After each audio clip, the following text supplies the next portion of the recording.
Lo más chévere de aquí de la Pelona era la unidad que había. La unidad, sí, señor.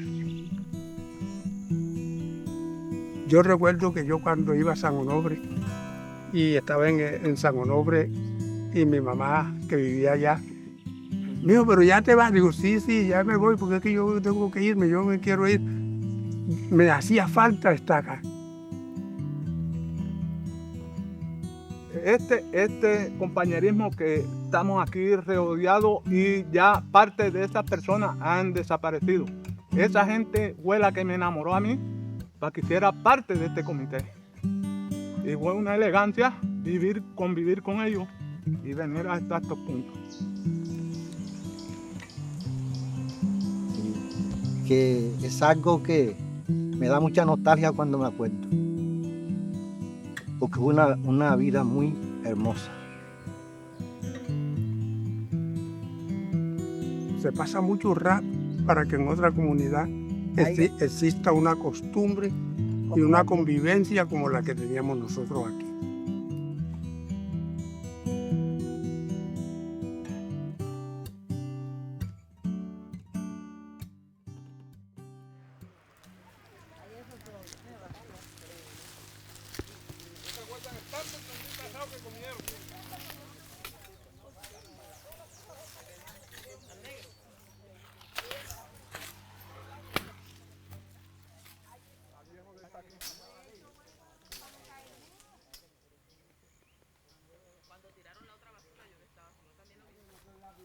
Esta es la entrada de la finca La Pelona. Desde los años 65, este monumento está aquí, porque fue construido por el dueño de la finca, Pedro Posada. Hay un momento en que el señor Pedro Posada, esta finca la tenía, pero él tenía unos créditos con el Banco Agrario en ese entonces, pero también tenía a unos terrajeros aquí en la finca. Cuando él se ve alcanzado, decide de vender la finca. Entonces él le dice al Incora, en ese entonces, yo voy a vender mi finca, pero lo que quiero es que se la den a los campesinos que están trabajando como terrajeros conmigo. Y de ahí comienza el proceso de Pelona.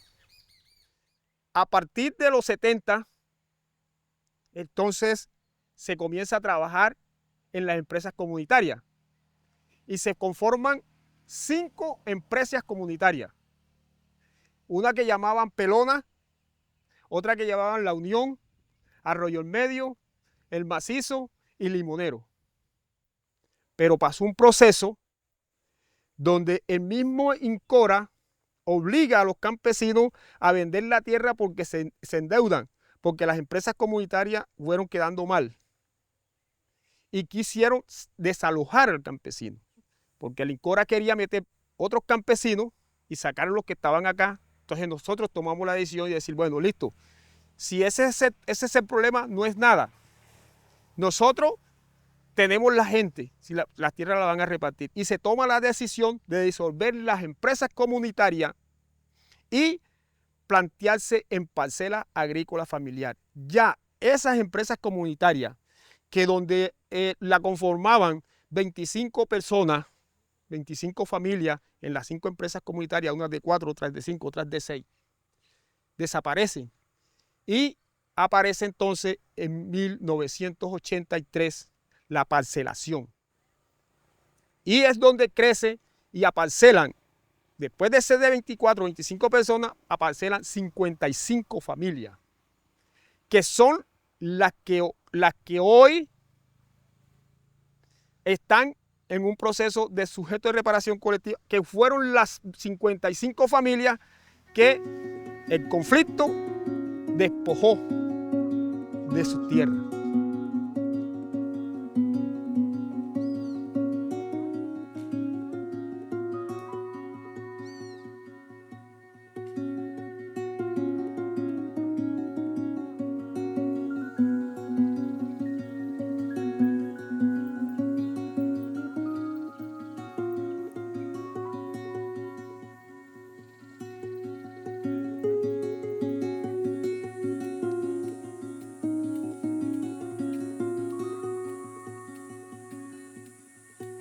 época de invierno era que más sufríamos, porque el camino se nos ponía muy malo, que el mismo barro nos tumbaba a nosotros, a pie y nos tumbaba, porque nos hundíamos mucho.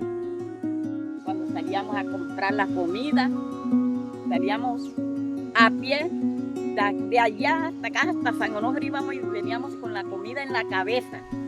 Porque había veces que los carros no nos querían traer, porque los carros aquí nos querían cobrar pasajes hasta Berruga. Y a veces uno no nos quedaba con cualquier cosa, nos veníamos hasta a pie de allá. Y era muy bonito, veníamos a veces varias mujeres echando cuentos por la carretera y por aquí. Cuando se nos tocaba sacar un enfermo, salíamos corriendo con la hamaca.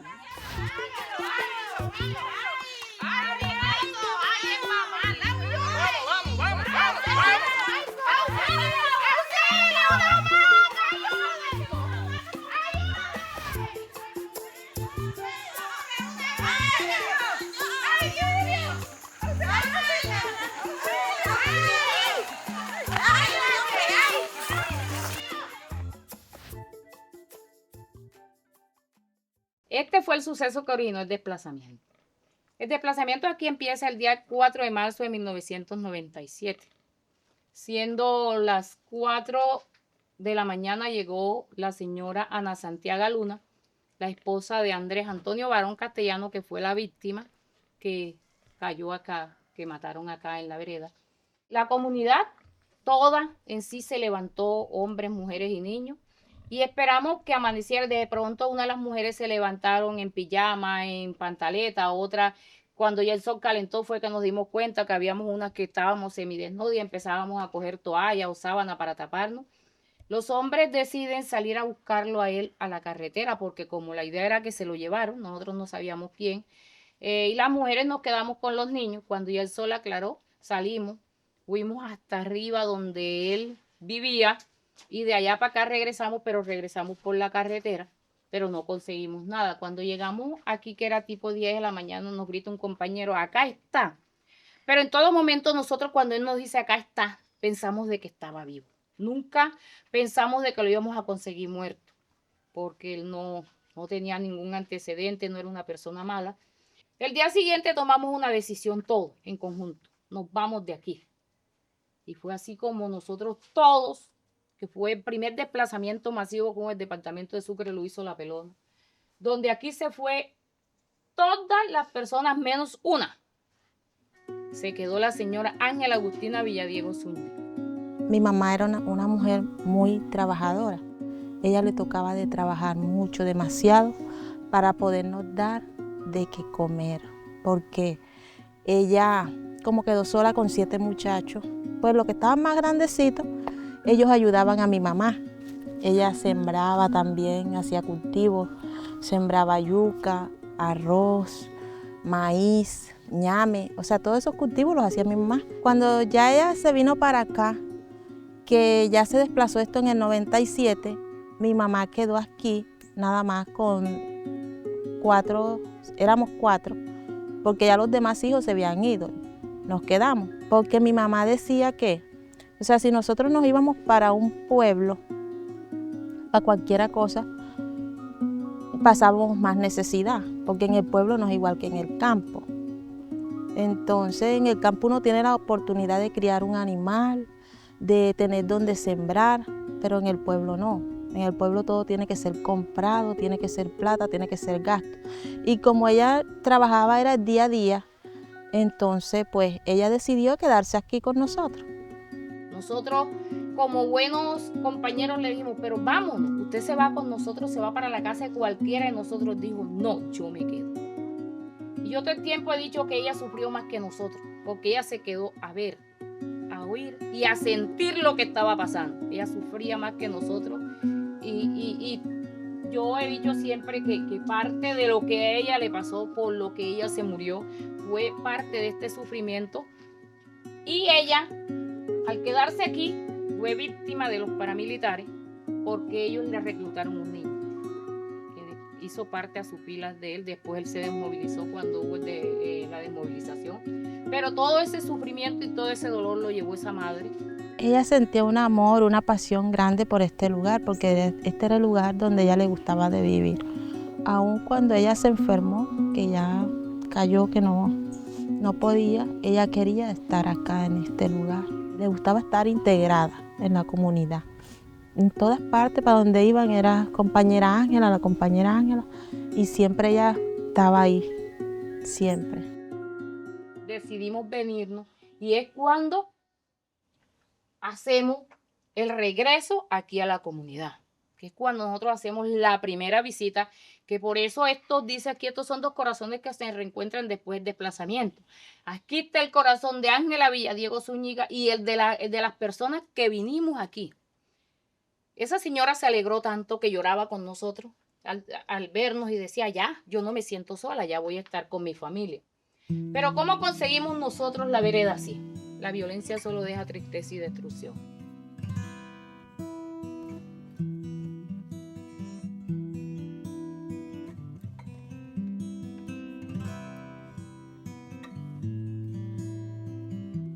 La Pelona estaba organizado en parcelas.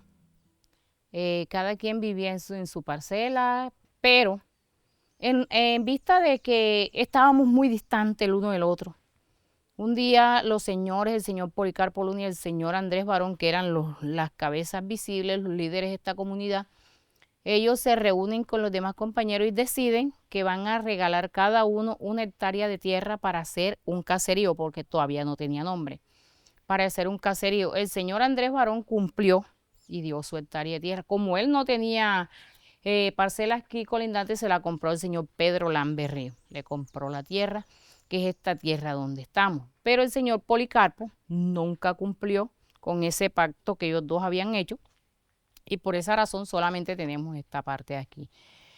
En el gobierno de Lubián Pérez Villada, un alcalde que tuvo San Onofre, nosotros le llevamos la propuesta al señor alcalde y le comentamos de que tenemos la tierra para hacer las casas. Entonces él dijo, bueno, yo les puedo construir 16 viviendas, pero le vamos a poner un nombre. A eso se va a llamar la Aldea Campesina Luis Carlos Galán Sarmiento. En las casas que dio Lubián empezamos a vivir 16 personas, 16 familias, pero alrededor habían casas de palma, porque como todos no cabíamos en las 16 casas, empezaron a hacer casas de palma. Nosotros nos desplazamos en el 1997, por eso hay una frasecita en el libro que dice maldito 97. Pero en el 2006 nuevamente volvemos aquí. Nosotros decidimos, no, vamos a volver a la aldea porque ahí es donde tenemos vida, porque la vida estaba aquí. ¿Por qué? Porque nosotros ya conocíamos este terreno y había muchos que teníamos el pedacito de parcela y de eso íbamos a vivir. Cuando nosotros vinimos conseguimos las casas destruidas, pero nosotros tocamos puertas, hablamos con la alcaldía, hablamos con la OIM, hablamos con CHF Internacional, que era también unas personas que ya conocíamos, y es cuando CHF Internacional llega a esta comunidad y nos dice que viene a hacer un diagnóstico de las veredas, de las casas. Pero cuando ellos hacen el diagnóstico dicen, no, estas casas no se pueden mejorar, estas casas hay que reconstruirlas. Entonces ellos dicen, bueno, lo que nosotros podemos hacerle es con esta acción que ustedes han hecho de ir tocando puertas a la gobernación a distintas partes, lo que podemos hacerle es un cuarto y un baño. No nos quedamos quietos. Nosotros seguimos tocando puertas y con la OIM conseguimos que nos hicieran la sala. Nos hicieron entonces la sala y la cocina. Y muchas casas tienen 3 y 4 cuartos porque recuperamos 2 cuartos de las casas viejas. Con Familias en su Tierra salimos beneficiadas 13 familias. Nosotros, los 13 familias, nos reunimos y ese componente de hábitat saludable dijimos, pero si nos falta un cuarto, de pronto a esta casa le falta un cuarto, la de Oscar le falta un cuarto, ¿por qué no lo vamos a hacer?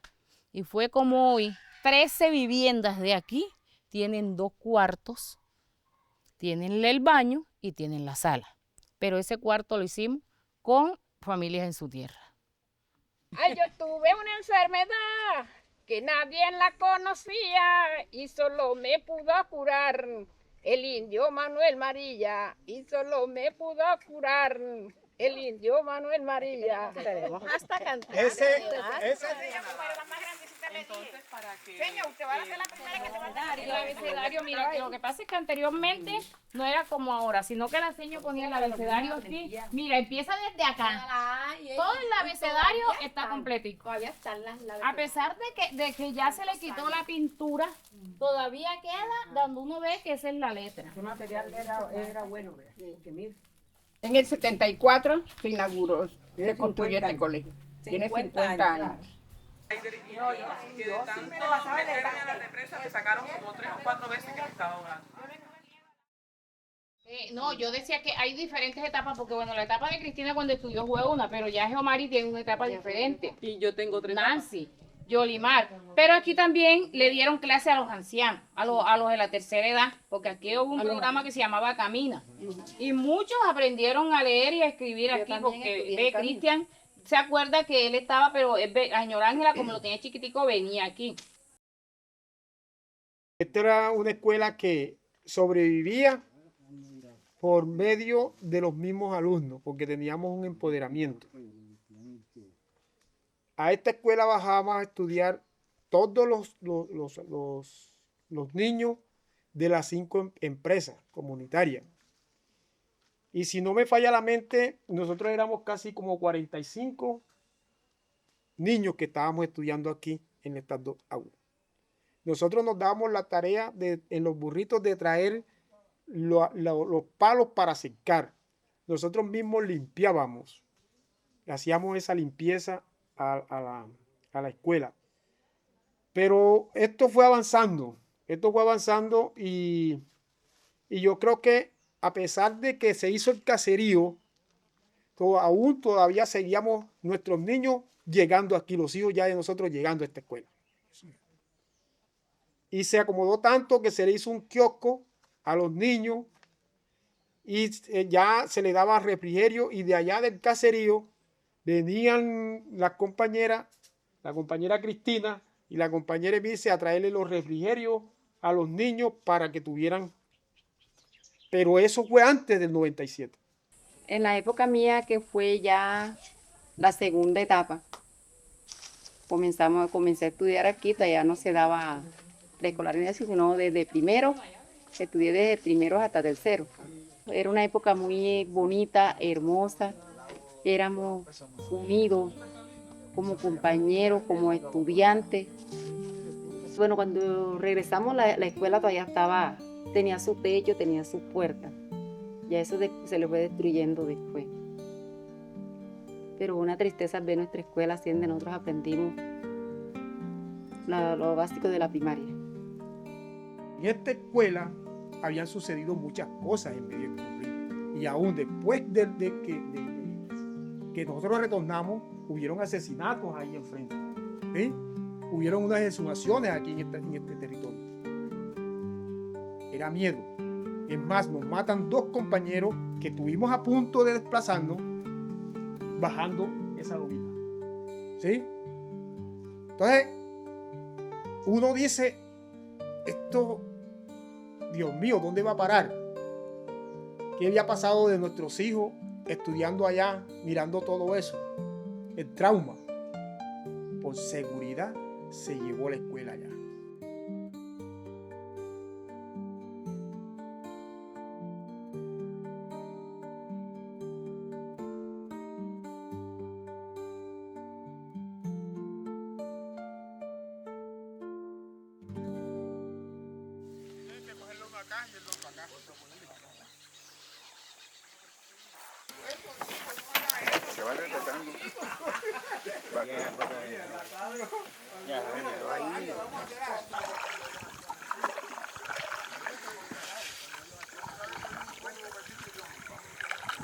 Para el año 87, 90,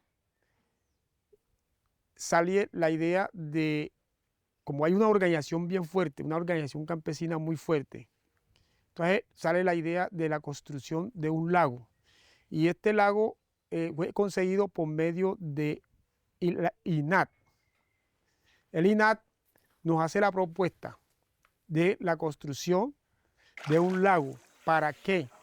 Para la cosecha de agua y para un sistema de riego. Pero como esto eran parcelas, un compañero nos propuso, dice, hagamos el lago en la parcela mía. Y allí yo cedo el pedazo de tierra para que todos trabajen.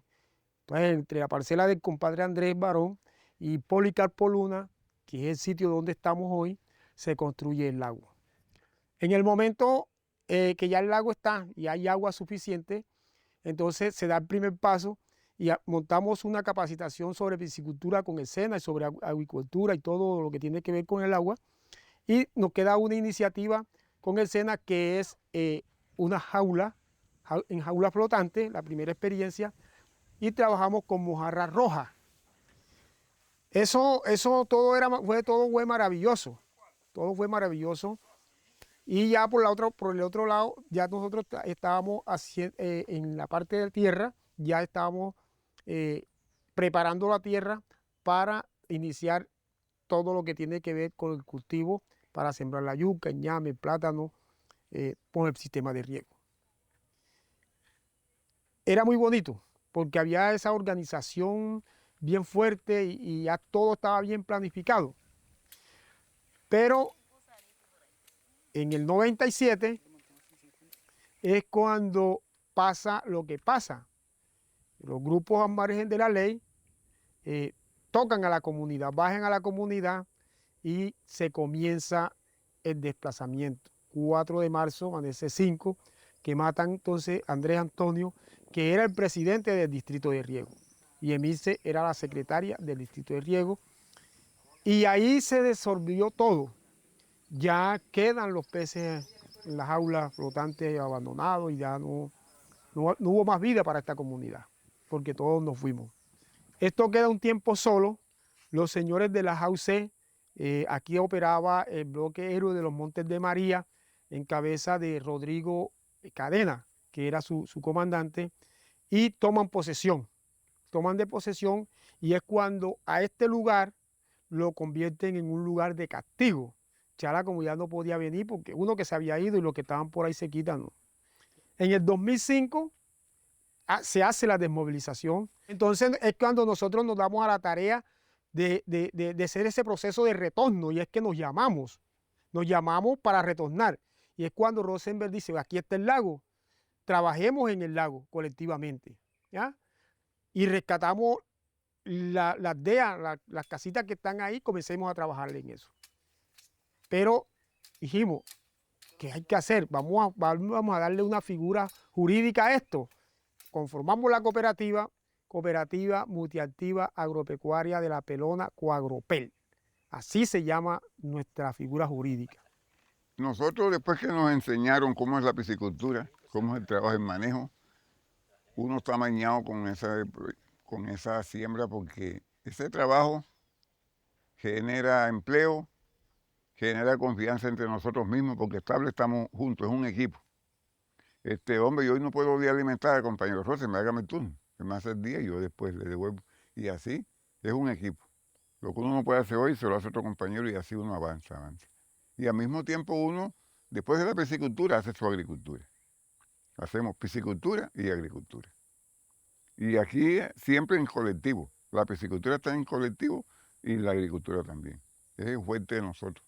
Trabajar en equipo. Lo que se recolecta se divide, se deja para la semilla y se deja para la seguridad alimentaria, y también si hay bastante se vende al mercado, a los amigos.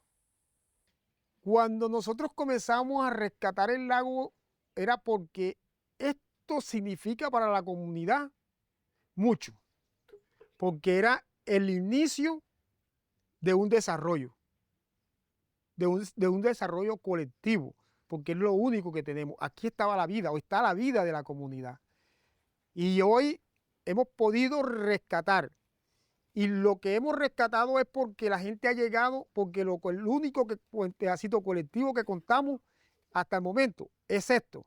Y aquí nos refugiamos.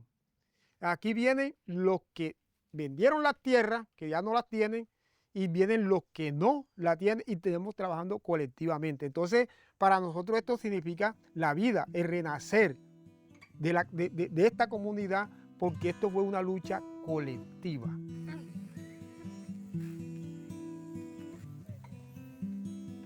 ¿Cómo quiero ver a Pelona? Yo quiero, si se pudiera, si yo tuviera la varita mágica para volver a la Pelona de antes, yo quisiera esa Pelona próspera, productiva, de gente alegre, pujante, trabajadora, de mujeres echadas para adelante que no le tienen miedo al machete, que no le tienen miedo a agarrar un asadón y hacer un hueco. Que sea lo que era antes, bien linda, bien hermosa, con buen renombre. Nosotros todavía tenemos esperanza que vamos a tener una comunidad pujante, vamos a tener una comunidad con los deseos que nosotros tenemos y arrancamos para tenerlo. Por ejemplo, ver esta calle llena de niños como antes, jugando el jimicaco, jugando a la lleva, jugando a la escondida. Ver esa escuela siquiera con 20, 30 niños, no con los 8 que tiene hoy. También quiero ver que esto se ha transformado, que no esté en la ruina, por lo menos las casas solas, sino que esto esté lleno, esté poblado, haya mejoras, haya mejor calidad de vida. Bueno, mi deseo es que las cosas cambien y se vuelva a la normalidad, porque queremos vivir en paz. Pues no, mi mamá a futuro quería ver muchas cosas aquí en este lugar. Quería ver que se formara un pueblo, más o menos como Berruga o Rincón o San Onofre. Pero en un pueblo de que nosotros mismos tuviéramos las herramientas para poder trabajar. Yo pienso que la Pelona la quiero ver siguiendo así como me va a organizada, se puede organizar más, porque ya la Pelona está viniendo la tecnología, que yo no la sé manejar, pero los que estén aquí la pueden seguir manejando y que sigamos, los que queden que sigan creciendo la que yo me aparte, que sigan creciendo como compañeros, como campesinos y como comunidad pujante. Nosotros no tenemos miedo para salir para ninguna parte. Nosotros donde nos toca la tarea vamos, y que así sigan mis compañeros que se van levantando.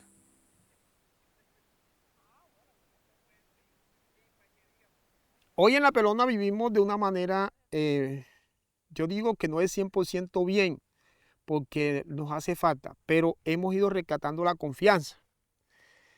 Hoy hay una tranquilidad. Hoy tú puedes venir a La Pelona y contar con algo. Decimos, yo voy a La Pelona. Ayer no podías venir a La Pelona porque no tenías esa tranquilidad, siempre ibas con ese miedo.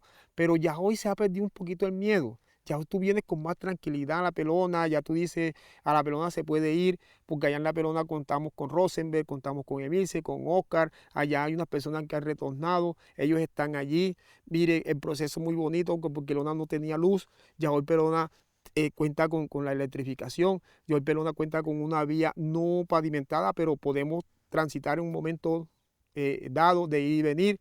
Entonces ya esa confianza se ha ido recuperando poco a poco entre nosotros mismos. Ya podemos mirarnos a la cara, ya podemos dialogar y decir lo que queremos decir.